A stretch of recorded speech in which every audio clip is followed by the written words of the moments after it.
ada iman, seruan iman yang ada di dalam hati kita. Cuman kita perlu serius, gimana agar kita benar-benar sampai kepada Allah, mendapatkan ridho Allah, kemuliaan dari Allah. Maka tidak ada pintu kebaikan yang sesungguhnya, tidak ada jalan menuju ridho Allah, tidak ada jalan menuju surga, terserah apa namanya, kecuali melalui pintu yang bernama Nabi Muhammad SAW. Jadi orang bicara kebaikan seperti apapun, kalau tidak melalui pintu Nabi Muhammad tidak akan dianggap. Makanya sholat ada tuntunannya. Tuntunannya Rasulullah sampai Nabi menyebutkan sallu kama ra'aitumuni usalli. Salatlah kalian seperti kalian melihat aku salat. Artinya jika engkau salat seperti kau lihat aku, lalu laksanakan, tirulah aku. Sehingga salat yang kita lakukan, kita meniru baginda Nabi Muhammad SAW. Nah, kemudian yang harus difahamkan lagi, lebih dalam lagi, mengikuti Nabi Muhammad itu tidak akan bisa dengan sesungguhnya, karena mengikuti adalah bentuk zahir kita. Orang lupa selama ini ada sebagian menyeru ittiba sunnah Nabi, ngikuti sunnah Nabi, ngikuti sunnah Nabi, gitu saja. Lupa bahwasanya ada sesuatu yang lebih dalam lagi dari itu, dan itu yang diajar oleh guru-guru kita. Dan hampir tidak pernah disebutkan kecuali menurut manhaj kita, ahli sunnati wal jamaatil asy'ariyati. Bahkan sering menyerukan ini, lebih menyerukan ini daripada menyerukan ittiba'nya. Orang mengatakan mengikuti Nabi, tapi para guru-guru kita mengatakan mengikuti Nabi tidak akan bisa dengan sesungguhnya kecuali ada rohnya. Kalau sudah ada rohnya, maka pasti orang akan mengikuti. Ruhnya, jasadnya mengikuti Nabi. Kita sholat, kita puasa, itu adalah dohir mengikuti Nabi. Rohnya adalah yang disebut dengan mahabbat Rasulullah Sallallahu Alaihi Wasallam, mencintai Nabi Sallallahu Alaihi Wasallam. Disebutkan dalam Al-Quran ittiba, mengikuti dohir. Tapi rohnya adalah mahabbah. Bukan berarti kita hanya bermahabbah saja lalu tidak ittiba, oh enggak gitu. Kalau orang mahabbah pasti ittiba, rohnya kok. Tapi orang mengikuti Nabi Muhammad belum tentu ada cinta. Orang mengikuti tidak serta-merta cinta kok. Ada kepentingan. Contoh seorang bos punya anak bawahan, anak buah. Anak buahnya itu kalau diperintahkan patuh betul, ditanya apakah kau cinta dia? Oh enggak dong. Lalu kenapa kau patuh? Kalau aku tidak patuh tidak digaji. Dan ngikuti Nabi Muhammad itu sendiri apakah betul karena kita ada cinta atau tidak? Hati-hati di sini. Mengikuti Nabi Muhammad bisa saja dia ingin memanfaatkan kebesaran Nabi Muhammad, menjual Nabi. Ya ini loh yang sering, hati-hati. Bukan atas dasar cinta. Bagaimana menjual Nabi? Kita gambarannya dulu, nanti kita akan masuk detailnya. Kita mengadakan perayaan Maulid Nabi. Seorang ustadz mengundang jamaah ribuan. Maulid Nabi. Apakah betul seorang ustadz mengadakan perayaan agung ini adalah mengajak umat untuk mengagungkan Nabi Muhammad? Jangan-jangan seorang ustadz ini tertipu, sebetulnya dia hanya ingin mengagungkan dirinya sendiri. Bahwasanya jamaahku paling banyak, bukan Nabi Muhammad lagi yang diagungkan. Tertipu dia. Nabi Muhammad dijual. Kalau saya membuat majelis pecinta Nabi Muhammad, orang pada datang. Coba kalau benci Nabi Muhammad, nggak ada yang mau kan? Jadi kita perlu kejujuran dengan Nabi Muhammad, perlu keseriusan. Jadi ya, orang kalau ikut Nabi Muhammad banyak yang senang, banyak yang kagum, tapi kita jujur atau tidak? Jangan sampai kita mengikuti Nabi Muhammad itu hanya mengikuti dohir saja. Sehingga dalam istilah tarbiyah kita sampaikan ada sunnah zahir, ada sunnah batin. Sunnah zahir, sunnah batin. Kita selama ini hanya memperhatikan sunnah zahir, mengikuti sunnah zahir. Kita perlu sunnah batin. Bagaimana sunnah batin itu? Kalau sallu kama ra'aitumuni usolli, salatlah engkau seperti engkau melihat aku sholat. Ini jujur, kita sekarang perlu menjalankan sunnah batin kalau dalam rangka ittiba. Ngikuti Nabi, sunnah zahir. Batin adalah sambung hati mahabbah. Sederhana saja, kita perlu real gitu. Artinya kita perlu koreksi diri kita ini. Kita perlu serius kita dengan Rasulullah. Karena berapa kali kita adakan maulid Nabi? Apakah sudah banyak berubah? Bagaimana engkau dengan istrimu, hai para suami? Bukankah itu bukan sekedar dia bukan sekedar istrimu, dia juga umat Nabi loh ya. Seterusnya. Kenapa belum ada pengaruhnya dalam hidup kita? Maulid Nabi kita laksanakan setiap hari. Karena apa? Sunnah zahir kita. Kita perlu batin kita, sunnah batin.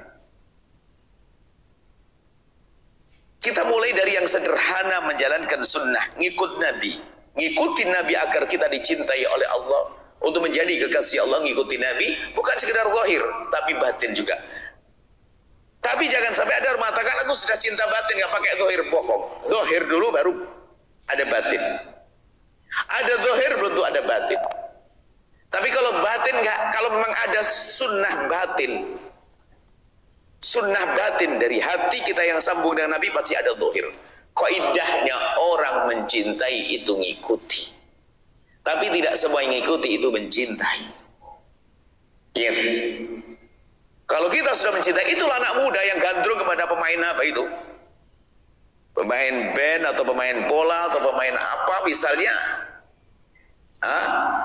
Ini yang dengarnya anak-anak muda, insya Allah yang hobi-hobi yang begitu akan berubah hobi idolanya. Coba kalau sudah mengidolakan, lihat, wah, di dalam hati ada kecintaan, lihat, potongan rambutnya sudah mirip, niru-niru. Bajunya niru-niru, kenapa ya? Padahal warna kulitnya sangat beda, bro. Karena diidolakan orang kulit putih sana. Nah, dia sendiri kulitnya setengah apa gimana. Tapi kalau sudah idola, wah niru. Semuanya ingin niru. Karena apa? Ada di dalam hatinya. Nah, kita perlu koreksi diri kita ini selama ini kita bagaimana kita dengan Nabi Muhammad SAW. Jangan sampai kita hanya dohir saja. Jangan-jangan kita telah menjual Nabi Muhammad. Kita suka ngaku-ngaku saja, tapi batin kita tidak. Kita ngaku cinta Nabi. Kalau ngaku cinta Nabi dari batin secara otomatis, zahir kita akan tergiring, terbawa untuk mengikuti Nabi Muhammad SAW. Mau tidak mau. Kalaupun seandainya dia belum bisa mengikuti, pasti ada penyesalan. Karena ada di dalam hati. Sehingga dalam kesempatan singkat ini untuk mendapatkan cinta Allah itu kan ngikuti Nabi. Tapi ngikuti Nabi bukan zahir saja, tapi batinnya itu yang terpenting. Lah, mengikuti batin ini jarang dihadirkan. Sebagian hanya mengatakan ikuti sunnah Nabi, sunnah Nabi, sunnah Nabi, sunnah Nabi. Nah, sekarang kita akan masuk pelan-pelan. Sunnah batin. Kalau Nabi mengatakan sallu kama ra'aitumuni usalli. Salatlah engkau seperti engkau melihatku. Melihat kini adalah bukan melihat rukun-rukun salat, menyadari juga bahwasanya kita ngikuti Nabi.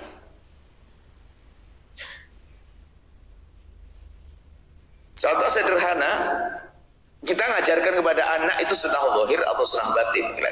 Lebih sering kita hadirkan sunnah zahir, tapi sunnah batinnya kita lupakan. Contoh, kalau anak kita dianjurkan makan dengan tangan kanan kita. Makan dengan tangan kanan kita. Sunnah Nabi adalah makan dengan tangan kanan kita. Lalu kita melihat anak kita makan dengan tangan kiri. Maka seorang bapak atau ibu yang baik tentu akan mengingatkannya, saya kalau makan jangan pakai tangan kiri, pakai tangan yang bagus dong, tangan kanan. Kan begitu? Tangan kanan. Rata-rata begitu.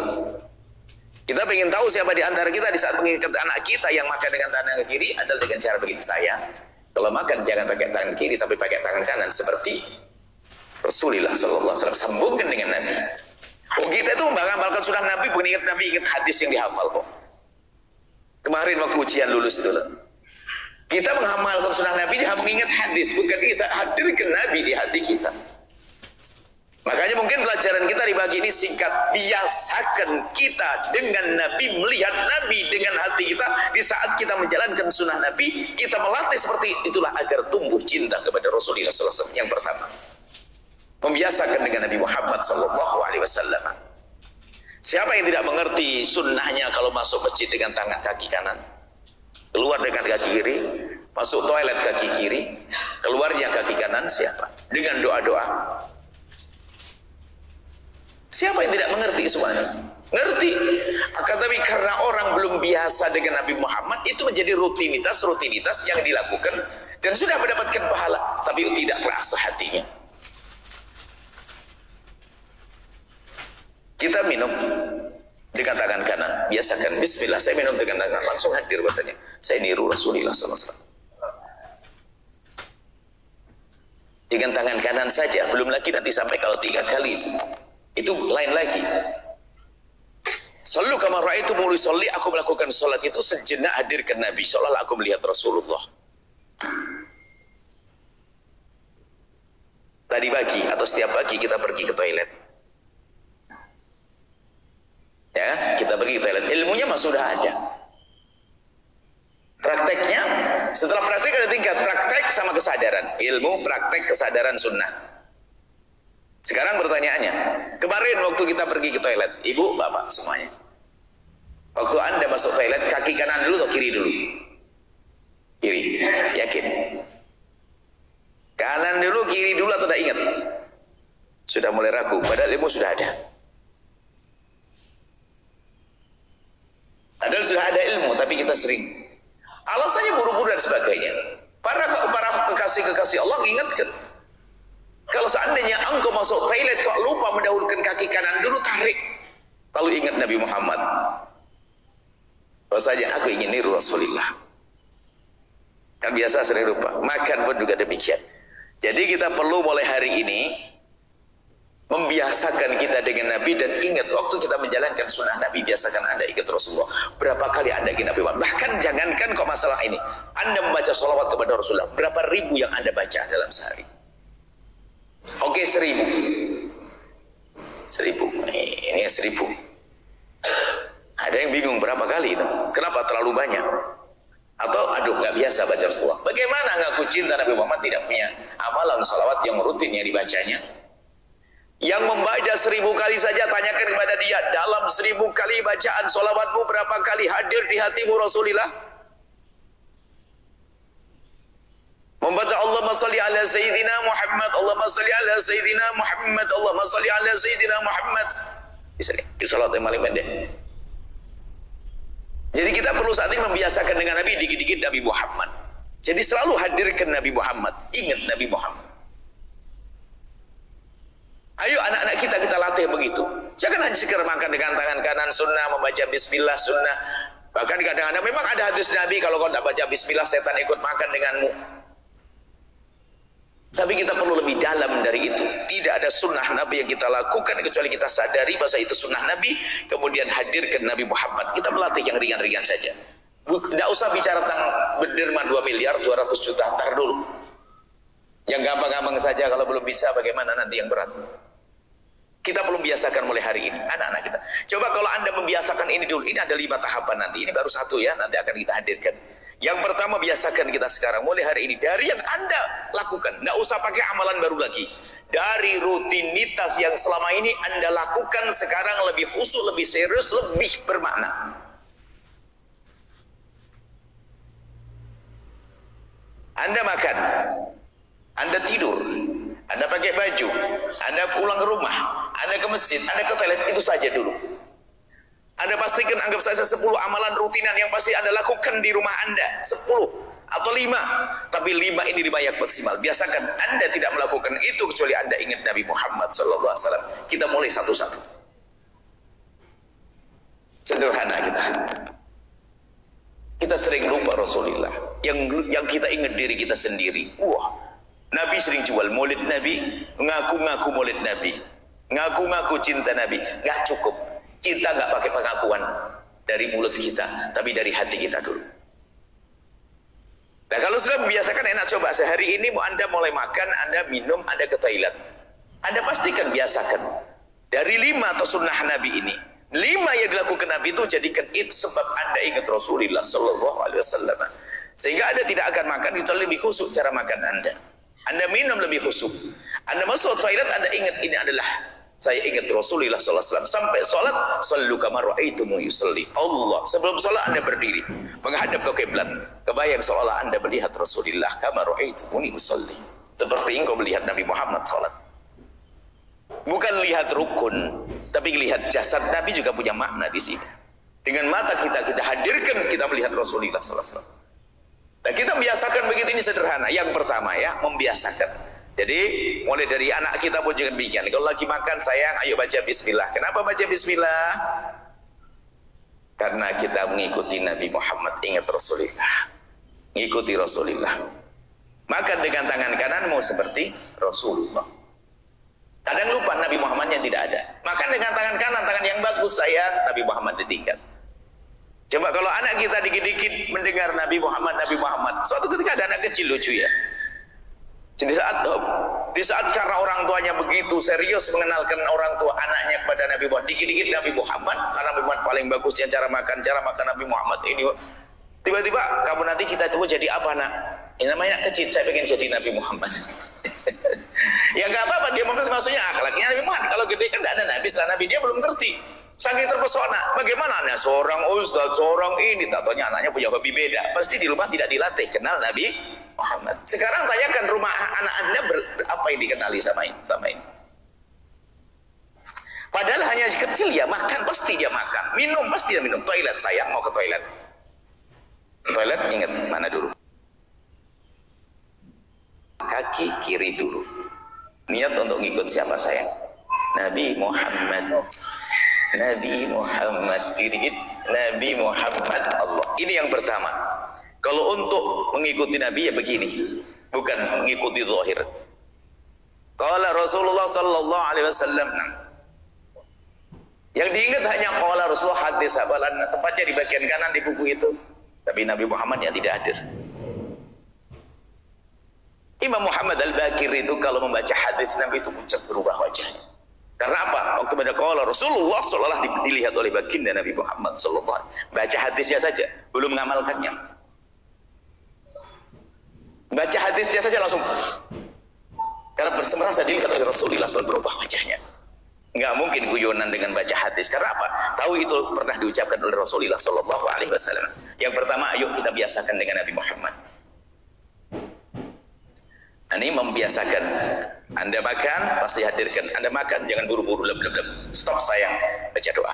Tidak cukup dengan doa. Ingat kita niru siapa? Baginda Nabi Muhammad SAW. Ingat Rasulullah. Mau minum, ingat.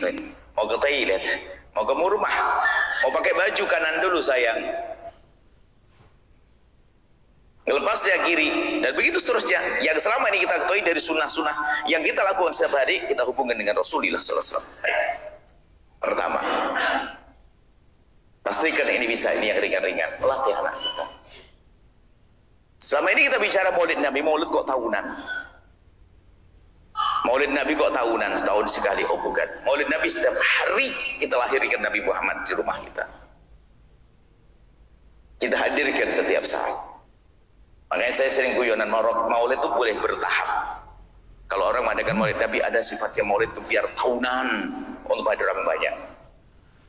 Sifatnya nasional oke. Ada sifatnya kabupaten oke. Akan tapi ada Nabi maulid yang sifatnya keluarga.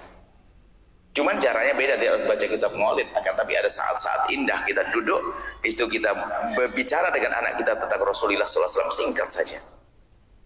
Termasuk tadi mungkin karena seorang bapaknya bukan seorang ustadz, hanya cukup berkata, hari ini sayangku kita akan merenungi makan dengan tangan kanan seperti Rasulullah. Dilakukan selama seminggu kayak begitu. Ingat sebelum makan dilatih. Minggu berikutnya sudah terbiasa anak kita dengan Rasulullah SAW.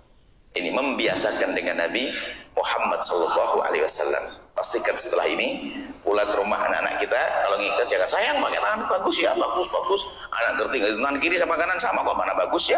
Ini sama. Bagus apa? Tapi Rasulullah.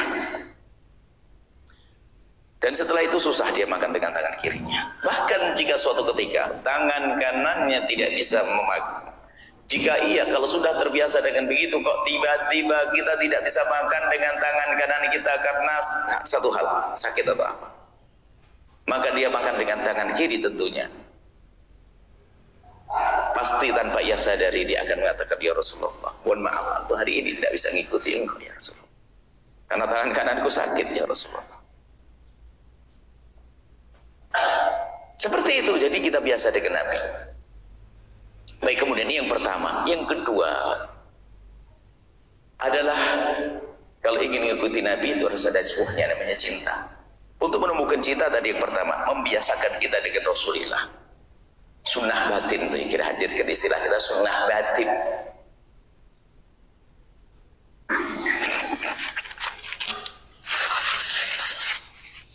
Teringat suatu ketika ada kisah, ada imam, ada seorang wanita solehah. Dia itu mendidik anaknya. Anaknya sudah menjadi seorang alim.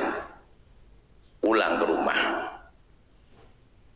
Umi, aku sudah sukses nih jadi orang besar. Apa nak? Kamu jadi orang besar? Iya Umi, kan saya sudah jadi ulama, sudah punya ilmu, karena mondok bertahun-tahun begitu. Sayyid Ahmad ini Al-Badawi dikisahkan begitu. Kata uminya itu orang awam tapi pendidik yang dahsyat. Kamu berapa kali ketemu Nabi Muhammad? Nah, saya lihat mama, bingung di kaget. Nabi sudah wafat lama, Umi. Bagaimana menjadi orang alim tidak pernah ketemu Nabi Muhammad? Umi, bagaimana ketemu Nabi Muhammad? Nabi sudah wafat. Ibunya ketawa ngecek anaknya. Orang alim tidak pernah ketemu Nabi Muhammad, bagaimana? Bagaimana ketemu Nabi Muhammad? Apakah kamu selama ini tidak pernah mengamalkan sunnah Nabi? Dijawab, tidak ada sunnah Nabi kecuali sudah aku amalkan. Oh, hebat kan? Kata ibunya, lanjutkan. Tapi ada yang terlupa. Apakah setelah kamu mengamalkan sunnah Nabi kau ingat Rasulullah? Dia baru sadar. Iya, mulai hari itu dia lebih khusyuk lagi. Didikan dari seorang ibu. Makanya tidak mengamalkan sunnah Nabi dia lebih khusyuk. Dia mengingat Nabi Muhammad. Sampai suatu ketika dia bermimpi ketemu Rasulullah sallallahu alaihi wasallam. Setelah mimpi ketemu Rasulullah, wah bangga ini ya sudah ketemu Nabi Muhammad, ini ketemu ibunya. Karena seorang anak pengen dibanggakan orang tua itu sah, nyenengkan orang tua kan sah, biar puas orang tua. Malam-malam ibunya didatangi, Umi, saya sudah ketemu Rasulullah. Apa nak? Ketemu Rasulullah? Iya Umi. Di alam nyata atau di dalam mimpi? Mimpi. Mimpi. Ibu-ibu di kampung biasa mimpi ketemu Rasulullah. Nah, lalu gimana? Di alam nyata. Di alam nyata. Mana mungkin itu Rasul dalam nyata? Lanjutkan caramu mengamalkan sunnah, kau akan ketemu Nabi di alam nyata. Kemudian dia terus begitu sampai dikisahkan ketemu Nabi di alam nyata. Sallallahu Muhammad ngadep ke ibunya. Setelah ngadep ke ibunya, cerita, saya ketemu Nabi Muhammad di alam nyata. Lalu ibunya bertanya, berapa kali? Satu kali. Satu kali.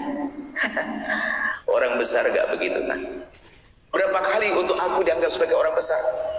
Ketemu Nabi dan tidak akan berpisah.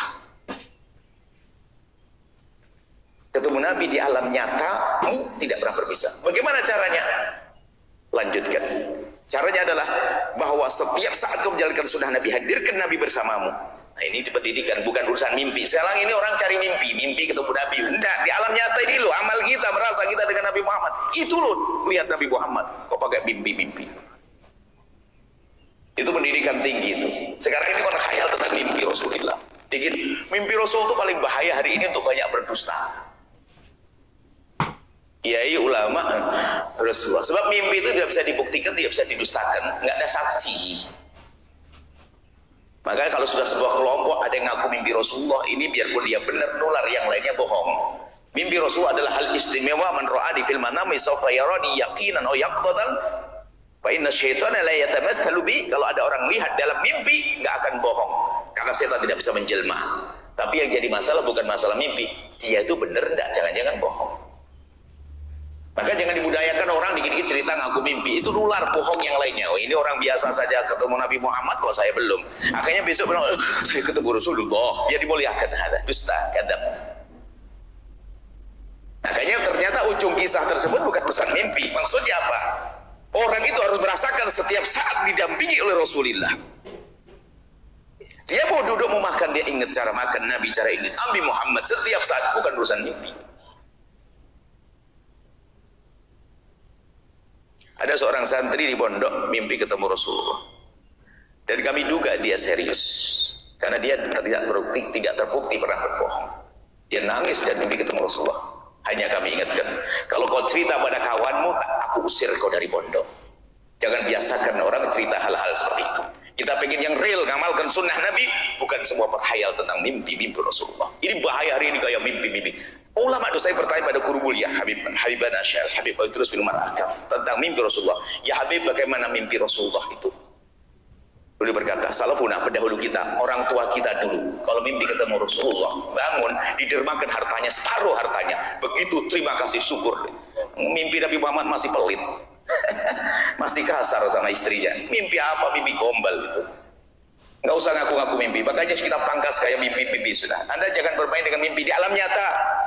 Kadang orang tuh aneh dengan mimpi. Di alam nyatanya nggak serius. Hadis Nabi itu jelas loh ya. Suatu ketika ada orang tanya, itu bukan Rasulullah. Ada orang, Buya saya mimpi ketemu Buya. Terus boleh Buya ngingetin saya segini, kemudian saya amalkan langsung. Kamu ini aneh, mimpi ketemu saya, kamu dengar omongan saya yang sesungguhnya tidak kamu dengar, ini aneh loh ini. Orang kok gaya mimpi, saudara, lupakan, jangan biasa gaya-gaya ngomong mimpi. Itu budaya tidak baik pada akhirnya. Sama di pondok itu kalau sudah ada nggak satu ngaku ketemu mimpi Rasulullah atau melihat jin, itu banyak nanti cerita jin-jin. Alhamdulillah pondok kita nggak ada jinnya. Jadi mohon maaf ini karena dengan Nabi perlu kejujuran. Orang berkhayal selalu mimpi setiap malam Senin saya ketemu Rasulullah. Oh Rasulullah pesan, hati-hati. Yang kita perlukan adalah kita Nabi Muhammad kita rasakan di alam nyata kita, bukan mimpi kita. Dan suatu ketika mungkin Anda bermimpi ketemu Rasulullah, ketahuilah itu nikmat besar.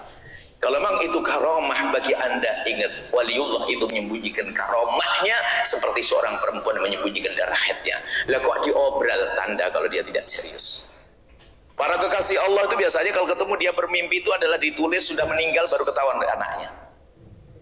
Hari ini mimpi Allah, alhamdulillah, setiap malam Jumat ini majelis ketemu Rasul. Amal nyata, bagaimana kau dengan istrimu, bagaimana kau dengan anakmu, dengan pembantumu.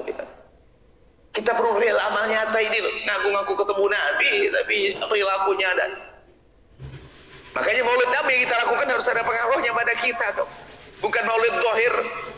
Ngaku-ngaku. Kita sekarang bukan bahas, bukan waktunya ngaku-ngaku cinta Nabi. Sekarang kita mencari cinta di hati kita. Orang ngaku-ngaku rasa punya cinta, tapi tidak pernah dicari, nggak ketemu. Ngaku cinta Nabi, tak taunya apa, nggak ada cinta. Seperti aku punya pisau atau punya alat di rumah, ngaku-ngaku, dicari nggak ada. Sekarang kita perlu cari. Kalau ada hati Anda cinta pada Rasulullah, tentu Anda sangat mudah untuk mengamalkannya. Kami hadirkan. Pastikan Anda di saat menjalankan sunnah Nabi, sedikit, hanya 1 detik, 1 pintas saja saya ingat Rasulullah, ingat Rasulullah, sehingga dia merasa berjalan dengan Nabi Muhammad, mau tidur dengan Nabi Muhammad, mau makan dengan Nabi Muhammad, dikit-dikit Nabi Muhammad, seperti Sayyid Ahmad. Baru setelah itu kau baru jadi orang besar. Bukan mimpinya diinginkan oleh ibundanya, tapi bagaimana menjalankan. Semuanya adalah ingat Nabi Muhammad, Nabi Muhammad, Nabi Muhammad. Ini yang pertama. Yang kedua, bersolawat kepada Rasulullah. Anda harus punya amalan solawat dalam sehari. Solawat yang serius, solawat yang khusyuk, bukan solawat yang ngejar bilangan. Ngejar bilangan, aduh baru 2000, ingat tasbihnya saja. Sama cetak-cetak 30, 31, 32. Sholli ala Muhammad, sholli ala Muhammad, Allahumma sholli ala Muhammad. Kita perlu solawat yang lebih khusyuk. Biarpun mungkin jumlahnya tidak sebanyak yang selama ini kita catat. Allahumma sholli ala Sayyidina Muhammad. Berapa kali solawat yang Anda baca dalam sehari? Minimal jangan sampai kurang dari 300. Nah ini kelas-kelas TK betul. yang khusyuk. Jadi sebelum berangkat mau ke kantor sambil baca 100, siang setelah makan sebelum makan 100, sebelum tidur 100. Kalau Anda telepon anak Anda yang lagi kuliah di mana, di Jogja, di Solo dan sebagainya, tanyakan saya, selawatnya sudah atau belum? Allah. Bukan duit masih ada enggak? Anak kecil kita ternyata sebelum tidur, sebelum makan siang, sebelum tidur, sayang sudah selawat 300 belum sayang? Belum Umi. Ayo saya temani sampai 300. Minimal. Sebagian orang sampai 3.000, 30.000. Ada 10.000, Masya Allah.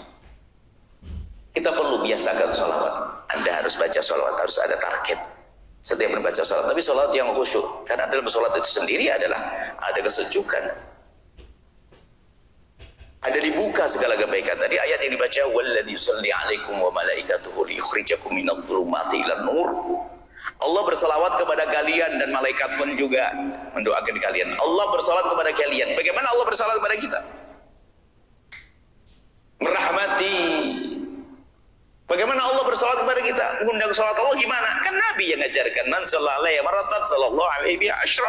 Kalau engkau salawat sekali kepada Nabi Muhammad, Allah salawat 10 kali. Lah itu loh. Kalau kita salawat kepada Nabi Muhammad, Allah bersalawat kepada kalian. Walladzi yusalli alaikum wa malaikatuhu liyukhrijakum minadh-dhulumati ilan nur, seperti ayat dibaca waktu salawat. Jadi Anda baca salawat itu mengundang rahmat Allah. Sehingga ada kemudahan, sehingga sampai mungkin sederhananya kalau punya masalah apapun, sholawat dikit-dikit, sholawat dikit-dikit, sholawat. Memang kalau bahasa murah meriah, gampang, murah itu maksudnya gampang, tapi pahalanya gede, meriah kan enak. Dalam keadaan haid pun boleh, berjalan boleh, ini boleh, kan pantas pengantenan juga sholawatan, pantas khitanan, pantas. Tapi tolong lebih serius, sholawatnya lebih khusyuk. Yang ketiga ini, coba ini dia maka sholawat Anda mulai hari ini Anda harus punya, terserah pakai tasbih atau apa, tidak, yang penting harus ada jatah sholawat. Atau mungkin Anda yang kerja setiap hari, Anda pastikan mungkin perjalanan dari rumah ke kantor adalah 30 menit, pastikan 20 menit pakai sholawat. Mungkin dari sini sampai batal sana sholawat. Mungkin sama sopirnya saya jangan ngomong ya dulu, saya sholawatan dulu deh, biarpun nggak pakai tasbih.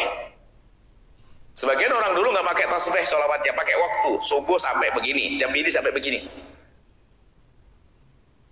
Jadi mungkin kita rubah, daripada kita pakai bilangan, lebih baik kita pakai waktu, durasi waktu. Kenapa? Kalau pakai bilangan bisa ngebut sholawatnya biar ngejar target.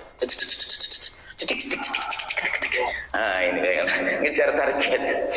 Tapi kalau pakai waktu pokoknya harus setengah jam deh sholawatan. Bacanya bisa pelan-pelan sambil khusyuk, bisa nangis malahan.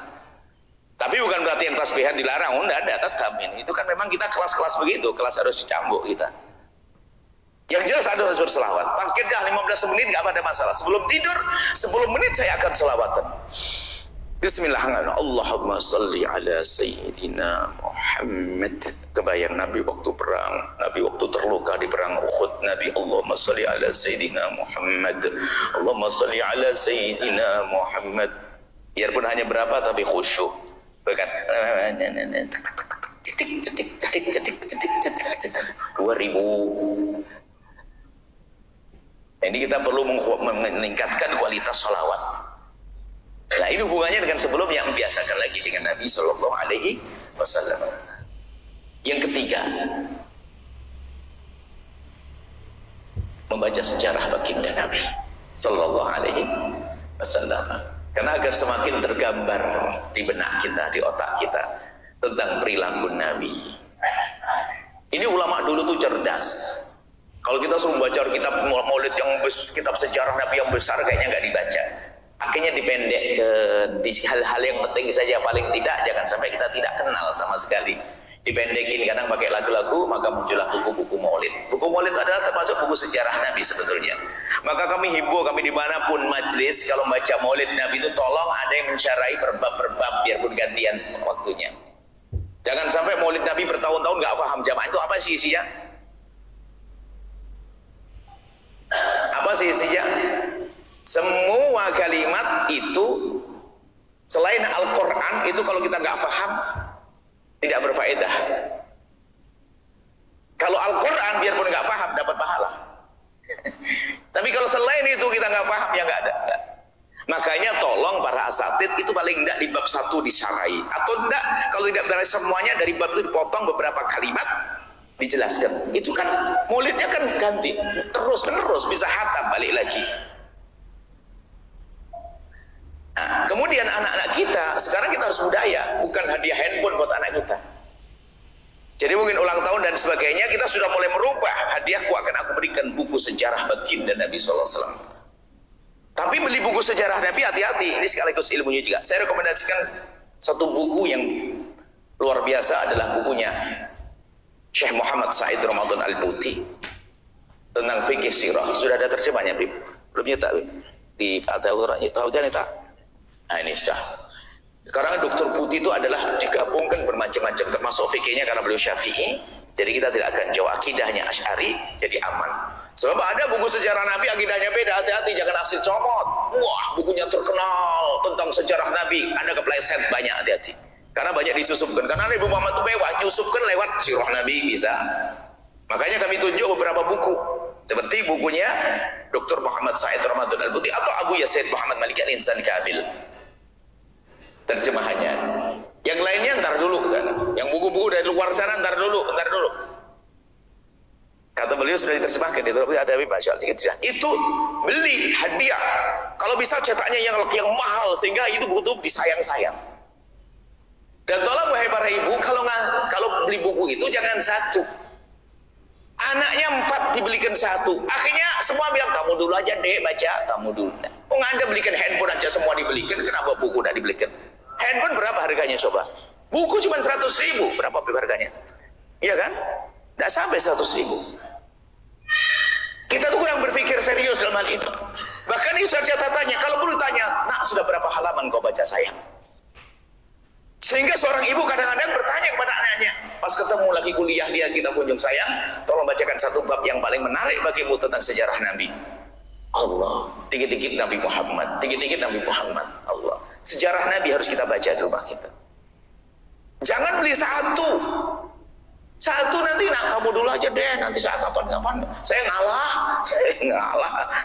Ya ada, ini buku istimewa, disampulin yang bagus, terhormat, bahkan harus diletakkan tempat yang paling mudah diambil, buku sejarah Nabi Muhammad karangan Dr. Muhammad Said Ramadan Al-Buti atau Abu Yazid Muhammad Maliki ada Insan Kamil, cuman terjemahannya jarang kalau Insan Kamil. Kami berharap buku-buku begitu yang kita rekomendasikan itu memang disebarkan untuk penyebaran dari yang kemana-mana ada disuarakan. Sekarang banyak buku sejarah Nabi, promonya dahsyat, tapi di dalamnya adalah disisipkan tentang tajsim, Allah bertempat, segala macam. Ada buku-buku kita harus pada khususnya tentang Isra Mi'raj. Biasanya kalau buku sejarah Nabi langsung kita tengok di bab Isra Mi'raj.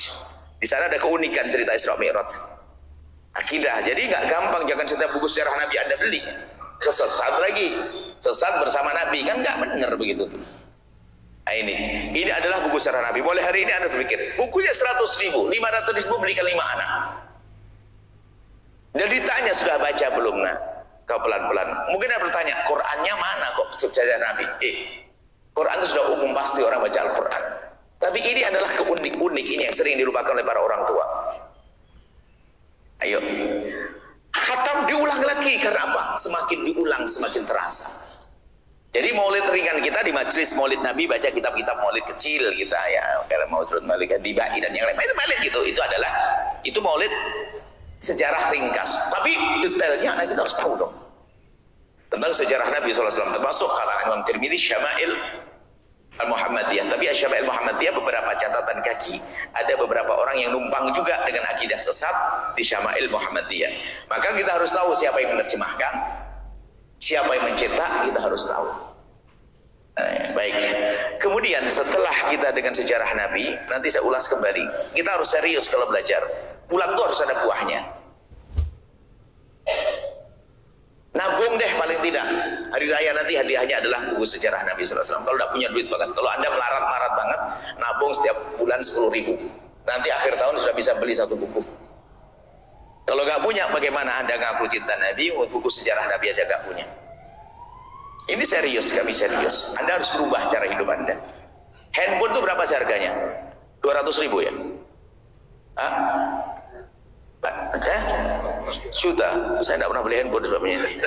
1 juta. 1 juta aja 10 buku. 10 wiku, masya Allah. Jadi kalau anda tidak bisa belikan, ini serius ini masalah ini. Kelalaian kita tuh di sini, di anak kita. Dia nggak kenal Nabi Muhammad, kenalnya adalah tentang boleh kenal dengan tokoh-tokoh ilmuwan boleh, siapa yang melarang? Tapi jangan sampai Nabi tidak kenal. Setelah kita membaca sejarah Nabi SAW, membiasakan dengan Nabi, kemudian membaca salat kepada Nabi, kemudian membaca sejarah Nabi Shallallahu Alaihi Wasallam, ya, kemudian kita lanjutkan. Kita harus khidmah untuk umat Nabi. Nah, khidmah menyadari. Jadi khidmah untuk umat Nabi ini penting banget. Jadi menyadari bahwa setiap orang itu ada Nabi Muhammadnya. Maknanya apa? Sambung dengan Nabi, bukan Nabi Muhammad berada dalam dia, gitu loh. Jadi ini umat Nabi Muhammad. Karena anda harus paham, Nabi setiap malam nangisi loh, tangisi anda ini. Nabi setiap malam nangis. Itu orang-orang yang tangisi Nabi. Dan Nabi berdakwah itu dengan darah. Dengan dipukulin Nabi, kita aja mendapatkan syahadat enak-enak di bawah sholat, tiba-tiba sudah bisa syahadat kan. Nabi mengirim syahadat dengan dipukuli. Dengan perang Nabi, agar sampai kepada penjuru dunia itu syahadat. Berjuang Nabi itu, serius kan begitu. Maka di sini kita ayo berkhidmah untuk umat Nabi Muhammad SAW. Anda harus punya waktu untuk umat Rasulullah. Kalau anda belum punya jiwa khidmah, khidmah ini dasar dengan cinta, kasih sayang, maka jangan ngaku cinta. Dan khidmah kepada umat Nabi Muhammad ini adalah yang paling dasar bagaimana jadikan mereka semakin kenal Nabi Muhammad, semakin kenal Allah. Yaitu ngurusi kayak begini ini, majelis taklim. Ini khidmah yang paling dasar. Kan setiap pagi ada majelis, setiap pagi bebe. Majelis pesantren. Khidmahlah di tempat seperti itu. Kalau anda tidak bisa khidmat dengan jasad anda, dengan harta anda, dengan pikiran anda harus bersambung dengan program kemuliaan. Karena ini tempatnya menuntut ilmu itu yang disenangi Nabi. Kan suatu ketika Nabi keluar masjid begini, ada dua kelompok. Yang satu kelompok berzikir, yang satu kelompok menuntut ilmu, belajar. Lalu Nabi mengatakan, ini baik semuanya, tapi ini yang menuntut ilmu lebih aku sukai. Maka pendukung-pendukungnya pun adalah orang yang orang cerdas yang pahalanya terus mengalir. Zikir bagus, tapi zikir bisa dilakukan di rumah kita sendiri. Untung-untung digabung dengan zikir. Biasanya sebagian majelis ada zikirnya berapa menit biar dapat keutamaan zikir, selebihnya adalah ilmu. Nah ilmu ini loh, karena ilmu membangun, ilmu menjadikan kita pintar, ilmu menjadikan kita tahu. Maka setelah dari tempat ini anda harus bergabung dengan tempat-tempat semacam ini, biarpun bukan di sini, misalnya musola madrasah diniyah di kampung anda. Ini termasuk yang kami serukan. Madrasah diniyah di kampung-kampung tolong dihidupkan kembali. Jujur, anda bisa sholat tuh di mana? Di kampus? Ya enggak dong. Di SMA, SMP?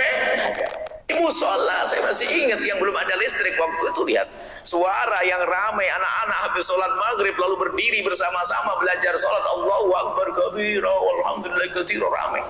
Dan saya masih ingat karena nggak ada lampu, kalau habis sholat isya pulangnya lari karena takut. Senternya, tapi itu senter lama, itu center lama. Itu misalnya kita perlu menghidupkan kembali. Tolong dukung madrasah-madrasah di kampung-kampung dengan akidah yang benar. Saya suatu ketika ini bu, terakhir ke sini Habibana, kita kan mampir dulu ke sebuah masjid atau temannya anak-anak. Ada ibu-ibu setengah umur 50-60 tahun itu. Ramai ngajar anak-anak. Ngajar apa itu? Madrasah kecil, kita ke toilet, kita ganti baju, langsung ngajar. Saya lihat ada tulisannya sifat-sifat Allah wujud, kita langsung wajib. Cuman kita tanya bagaimana? Ini hanya gini saja, anaknya nggak banyak. Kemudian gurunya ada nggak ada? Cuman satu dok. Gurunya nggak ada pendukungnya. Padahal dia menjaga akidah Allah wujud, kita kok ada seru. Nah ini kalau tidak kita dukung bagaimana? Ngaku cinta Nabi. Itulah kalau kita cinta Nabi, dukung tempat-tempat semacam itu. Musola madrasah diniyah, apa sih kan istilahnya? Madrasah di kampung-kampung, ayo anda ya orang-orang yang berduit khususnya, pastikan di sana toiletnya bagus. Atau musola yang ada madrasahnya, ada pengajian sorenya itu, tolong perhatikan anda buatkan toilet yang khusus sehingga anak putri terhormat, anak putra terhormat menutup aurat. Sudah maulid kita berubah deh, jangan hanya gebiar-gebiar maulid Nabi saja, tapi kita perlu serius di sini. Itu yang ajar orang ustaz-ustaz di kampung itu wali tersembunyi itu. Itu ustaz di kampung dikasih berapa itu madrasatinnya? Itu dikasih sabun. Kalau musim panen sering telat karena dia memanfaatkan untuk cari rezeki agar bisa dimakan di setahun. Sehingga kadang berangkat ke kelas itu telat, mandinya buru-buru sampai sabunnya ada hitam putih di sini. Itu wali itu orang. Anda harus sayang kepada mereka, saya sampaikan. Kalau anda cinta Nabi Muhammad, Anda mulai dari situ. Kiai-kiai tersembunyi. Sekarang banyak orang terkagum dengan kiai-kiai masyhur. Ini bahaya loh ya, Anda kenal terkagum dengan kiai-kiai masyhur, itu boleh bagus dengan catatan tidak menjadi Anda merendahkan kiai di kampung. Kalau sudah merendahkan kiai kampung, berarti wah Anda dekat dengan kiai masyhur, fitnah. Wajang fotonya sebagai kiai kampung direndahkan. Ini di Jawa Tengah. Kebetulan pernah kejadian di Jawa Tengah. Kami diundang pengajian, panggungnya itu di depan rumah. Jadi di belakang panggung itu rumahnya orang yang undang. Berarti kami masuk mampir dulu ke belakangnya itu. Setelah itu saya bilang kalau sudah waktunya langsung naik biar nggak terlalu lama jamaah nunggu. Buya nunggu Ustadz, nunggu Kiai di sini. Saya bangga nunggu kiainya. Kalau ada satu kaum masih memuliakan kiainya, aman insyaallah. Kiai kampung.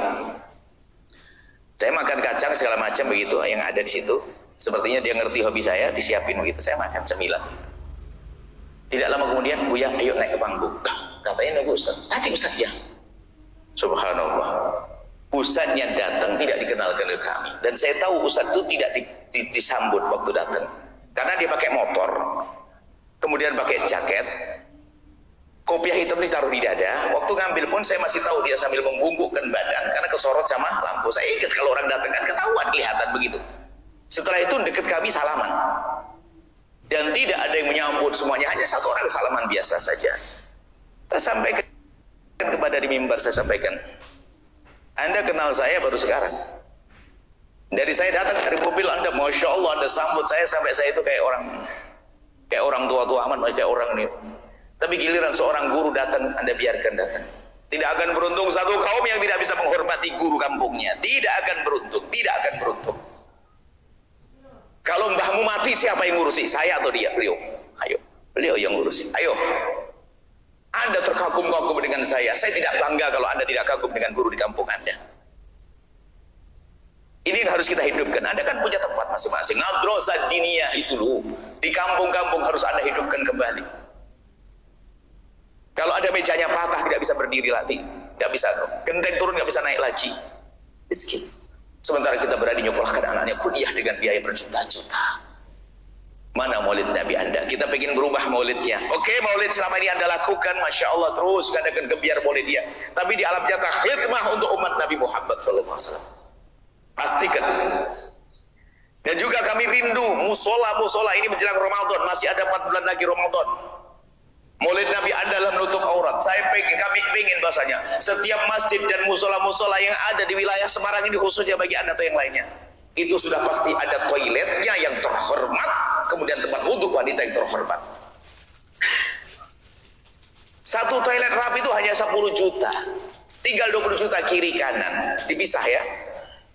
Sehingga orang wanita pun kalau pergi ke masjid itu nyaman. Karena apa? Kalau sakit perut ada tempatnya. Wudhu terhormat. Ini adalah jihad loh kalau ingin mengabdi untuk umat Nabi Muhammad. Di mana uang Anda, hai hamba Allah? Anda letakkan di mana? Berikan ke Rasulullah melalui ini khidmah. Memang saya ingin membuat maulid Nabi kita sedikit beda lah hari ini. Anda maulid, oke, selama ini Anda lakukan dengan gebiar, ya harus dong itu buka hati orang banyak. Dari situ apa? Amal nyata khidmah untuk umat Nabi Muhammad.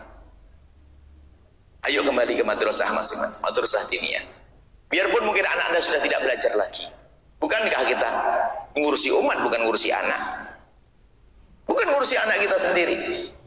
Maka dengan hal-hal sebililah nanti akan terwujud mahabbah yang sesungguhnya. Karena selalu kita hubungkan Nabi aktivitas yang nyata. Nah, maka bersama ini juga kita mengajak kepada semuanya untuk membuat membuat satu program besar. Di antaranya kita ingin buat pondok di mana-mana. Kita ada pondok di Batang. Kami ingin membuat pondok di Semarang. Siapa yang bergabung dengan kami? Dengan catatan, saya ingin ada lahan tanah dan bangun di atas. Dengan catatan, siapapun yang sudah punya ikatan dengan seorang guru, jangan diputus dengan gurunya lalu pindah ke kami. Jangan. Kalau mutus dengan gurunya pindah kami, Anda pengkhianat. Tidak usah bersama kami. Saya pun akan dikhianati. Sebab kami datang ke setiap kota itu untuk program sambung hati untuk khidmah untuk Nabi Muhammad. Saya ingin khidmah serius dengan buat pesantren Madrasah Diniyah, dan kami ingin setiap pesantren kita di sebuah tempat, nanti setelah itu berikan motivasi kehidupan Madrasah Diniyah yang ada di kiri kanannya. Rindu kita begitu. Yang penting niatnya besar dulu, adapun kemudahannya nanti kita tunggu dari Allah. Kita ingin di Semarang ada lahan besar, ada pesantren. Tapi ingat, kalau Anda sudah punya ikatan dengan seorang habib, seorang ustadz, ingat, jangan diputus dengan beliau lalu Anda pindah kepada kami. Karena berbuat baik tidak begitu caranya. Istiqomah dengan gurumu, pegangi dengan serius, karena rezekimu semakin banyak, tambahannya bonusnya gabung dengan kami, itu baru oke. Dan jadikan kami dekat dengan guru-guru Anda, itu baru benar. Dakwah itu bukan ngambil-ngambil begitu, enggak. Nah, jelas ya.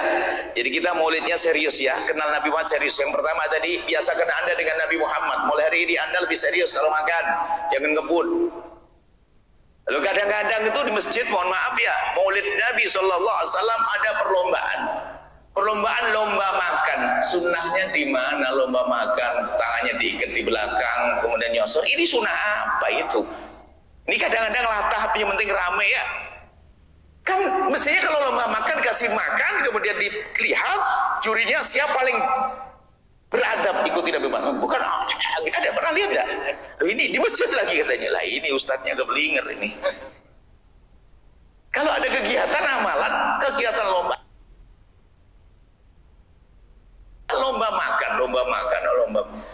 makan, mana makannya anak-anak yang paling menjalankan sunnah Nabi. Begitu dong. Ini sebuah contoh saja. Kenapa kita tidak biasa dengan Nabi SAW? Maulid Nabi acara, gebyar maulid Nabi dengan beberapa acara.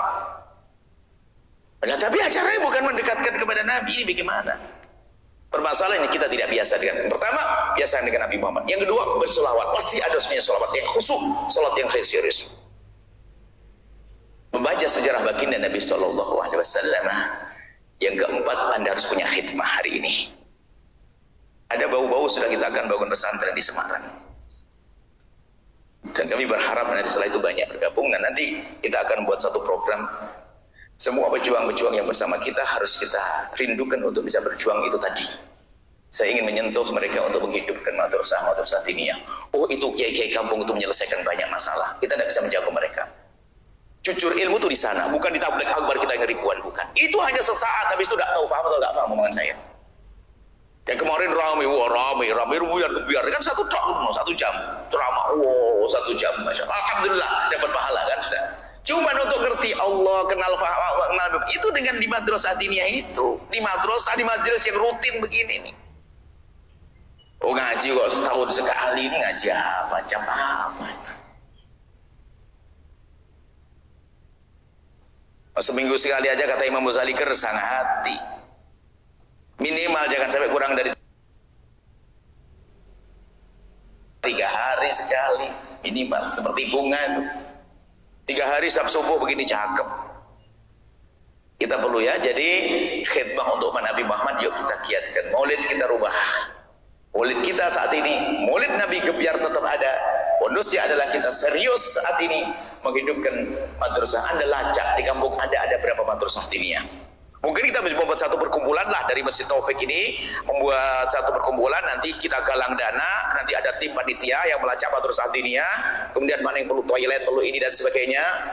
Bahkan ada satu orang hamba Allah subhanallah, dia memang dimudahkan rezekinya, dia sudah menangani memberikan uang barokah kepada lebih dari 1000 madrasah diniyah. Uang barokah ustadznya, satu orang, dia memang kemudian dilapangkan rezekinya. Jadi perlu uang barokahnya itu. Saya tidak mengatakan gaji. Guru ngaji itu nggak bisa digaji karena mahalnya nggak kira-kira. Kalau Kalau saya kerja kuli bisa digaji karena tenaga. Ngaji itu urusannya surga, masa nilai berapa? Makanya saya ngomong gaji gak enak. Uang barokah, uang barokahnya guru ngaji. Di kampung saya itu 100.000 itu sudah ibaratnya dicium uangnya, bukan karena hubbud dunia. Ini uang berkah. Dikasih sabun kan. Ayo yang ngajar di kampus dikasih sabun, ubar. Subhanallah, mereka orang ikhlas. Yuk peduli ke mereka ya. Orang-orang ustaz di kampung, ustaz yang masya Allah nggak pernah kelihatan di layar televisi. Makanya jangan juga gambar terkagum-kagum dengan ustaz terkenal. Khawatir kita merendahkan ustaz di kampung kita. Ini bahaya sekali. Makanya saya itu curiga kalau orang sering foto-foto sama saya itu. Jangan-jangan kagum dengan saya, sama kiai kampungnya nggak kagum. Kok kacau ini. Justru kiai kampung itu harus didahulukan. Ketemu di televisi aja. Ini yang harus kami hadirkan insya Allah. Terima kasih. Ada perubahan. Setelah itu yang terakhir, yang kelima, hadirnya di hati kerinduan untuk mencintai itu penting. Kalau Anda ingin punya uang, punya rezeki yang buat perusahaan, pabrik, anak sekolah, gimana agar anak Anda sukses? Pasti tidak lupa doakan. Ya Allah, semoga pabrik saya ini lancar, anak saya ini lancar, ojek lancar. Kan begitu ya? Normal dong, karena saya ingin usaha lancar. Sekarang tanyakan kepada diri Anda sendiri, pernahkah Anda minta kepada Allah begini, ya Allah berikan kepadaku kecintaan kepada Nabi Muhammad? Berarti kalau Anda tidak pernah minta, jangan-jangan cinta bagi Anda tidak penting, lebih penting kurus. Ayo. Berarti dari sini kayaknya ada yang salah juga kita ini. Tidak menganggap cinta Rasulullah itu penting. Yang ngasih cinta siapa? Allah. Lah Anda saya minta Allah, Allah rizqan wasi'an, halalan thayyiban, rezekinya banyak habis-habis. Setiap ketemu orang doain biar rezeki saya lapang. Tapi pernah kita mohon Allah secara khusus, ya Allah titipkan di hati kami kecintaan kepada kekasihmu Nabi Muhammad. Makanya katanya banyak koreksi, betul, kita harus banyak koreksi. Kalau tidak koreksi ini sudah kelewat katanya, kenapa kok tidak tumbuh-tumbuh cinta Nabi Muhammad? Kenapa kok saya katanya cinta Nabi sama istri masih kasar, mulutnya celekat-celekit, katanya seorang istri soleha tapi sama suami sering tolak pinggang. Model apa ini? Kita harus berubah. Insya Allah sampai di sini kita belajar serius Maulid Nabi SAW. Mungkin ada yang ditanyakan. Sampai isyraq biar dapat pahala haji dan umrah. Assalamualaikum warahmatullahi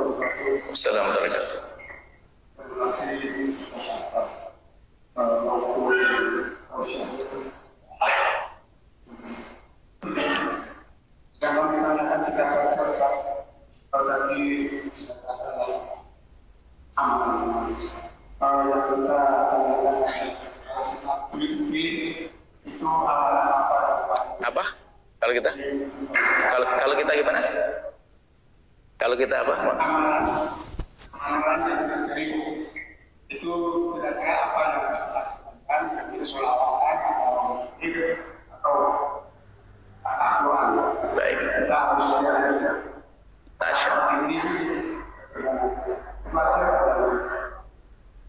Insyaallah, subhanallah.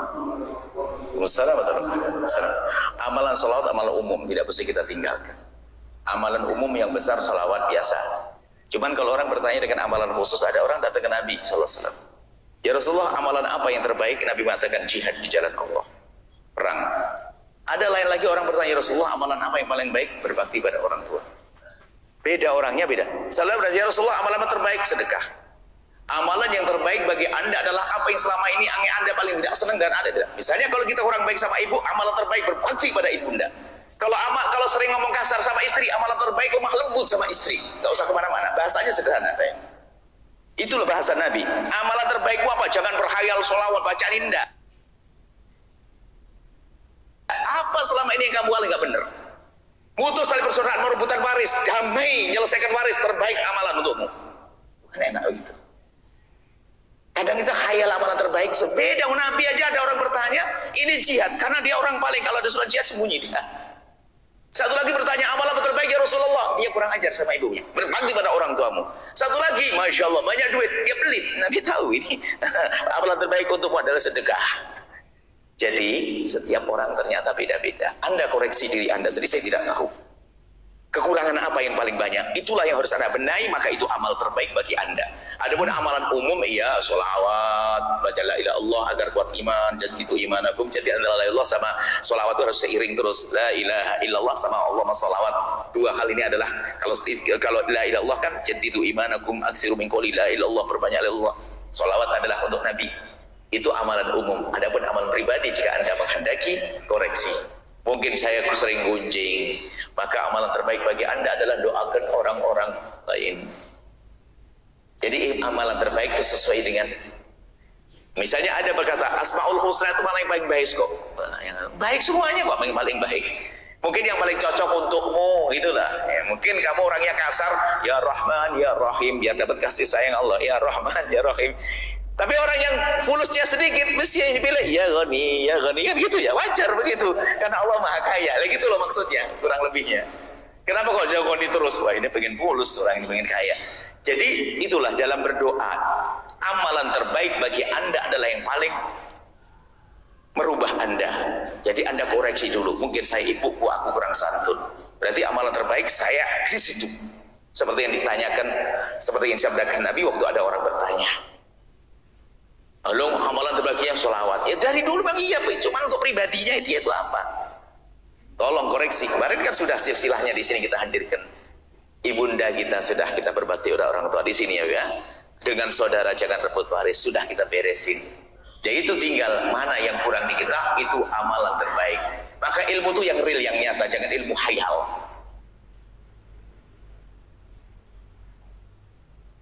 Belajar ilmu khayal nggak nyampe-nyampe. Kita ilmu nyata di rumah kita saksikan setiap hari. Dan itulah Nabi selalu ngajar nomor real.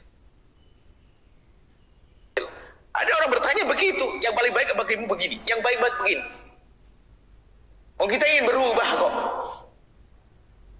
Seperti itu insya Allah. Terima kasih pertanyaannya, tepat sekali. Cukup karena waktu ya.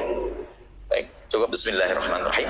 Alhamdulillah bin Allahumma sholli ala habibina sayyidina Muhammad wa sayyidina Muhammad. Allahumma ya Allah ya Rahman ya Rahim. Kami mohon ya Allah, berikan kepada kami kecintaan yang sesungguhnya kepada kekasih-Mu Nabi Muhammad. Engkau yang menciptakan kami dan Engkau yang menguasai hati kami. Engkau yang bolak-balikkan hati kami. Ya Allah, Engkaulah yang Engkau yang telah menjadikan kekasih-Mu Sayyidina Abu Bakar mencintai kekasih-Mu Nabi Muhammad.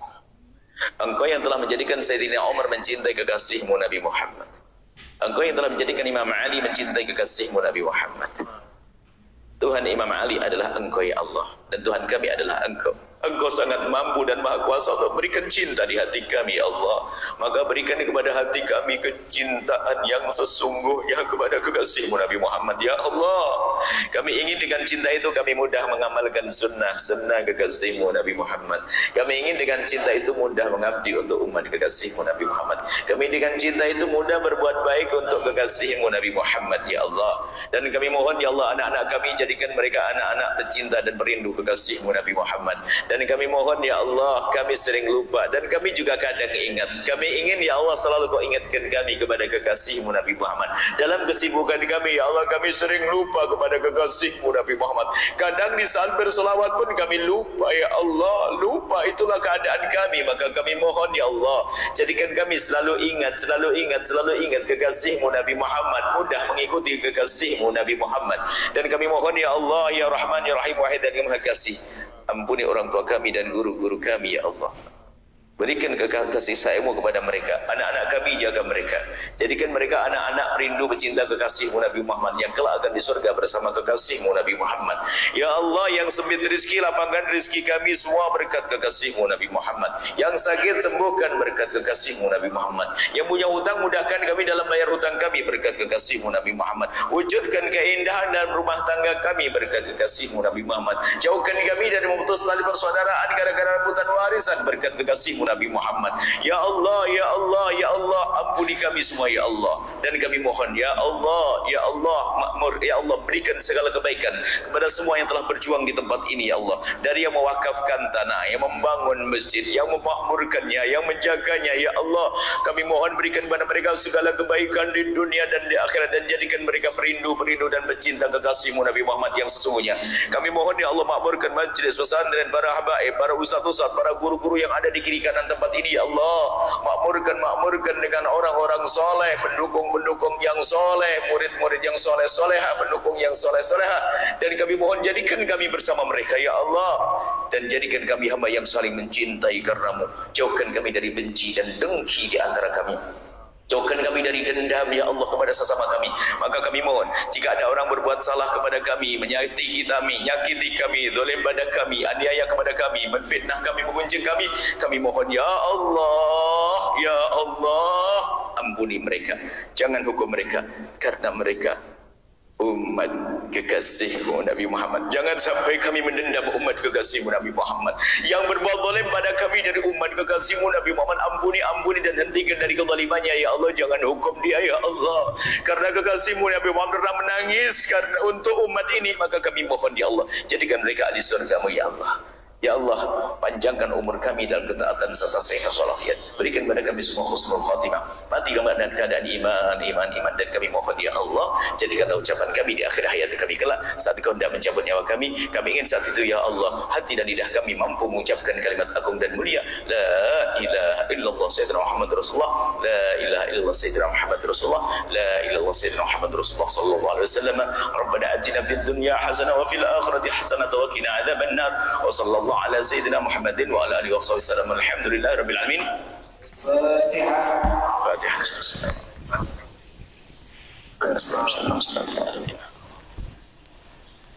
Amin. Jangan beranjak, jangan pergi kecuali sudah sholat 2 rakaat minimal sampai 8 rakaat untuk mendapatkan pahala haji dan umroh dengan niat mengikuti Nabi Muhammad sallallahu alaihi wasallam. Assalamualaikum warahmatullahi wabarakatuh.